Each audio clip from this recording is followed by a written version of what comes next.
Ega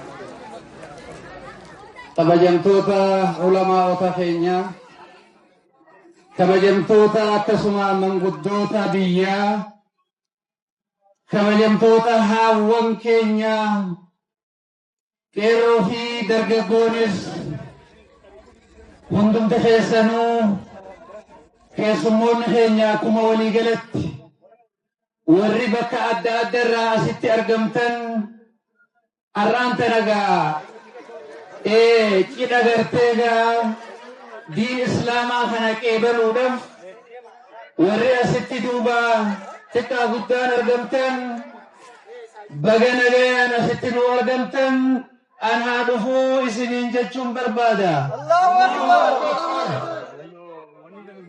Eefan kana jeen boodatti galanni rabbii keenyaaf haa ga'uun jedha.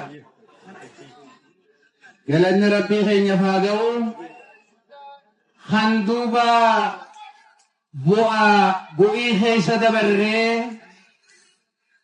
bakka tanaan nu ga'e hunda dura galanni rabbii keenyaaf haa ga'uun jedha. Kanaaf amma gaa jihaada xiqqarraa dhufnee ganaa gara jihaada guddaa dabarraa jechuudha. Amma akkana obban jiru maal jiru fedheeti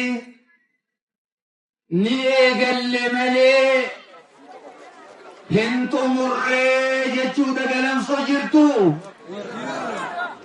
galamsoo ni jirtanii.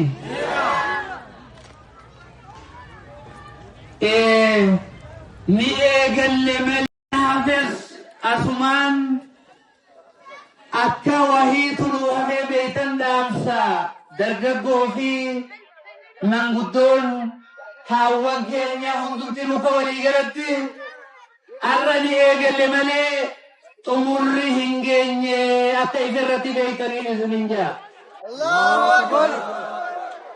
Kanaaf inshaallahu ta'ala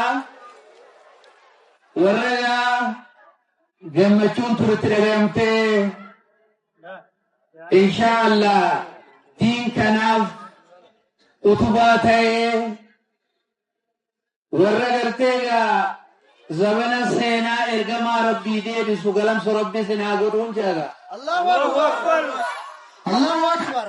Zamana ergamaa rabbiiti sallallahu alaihi wasallam diin kun akkanumatti jabaan laafaa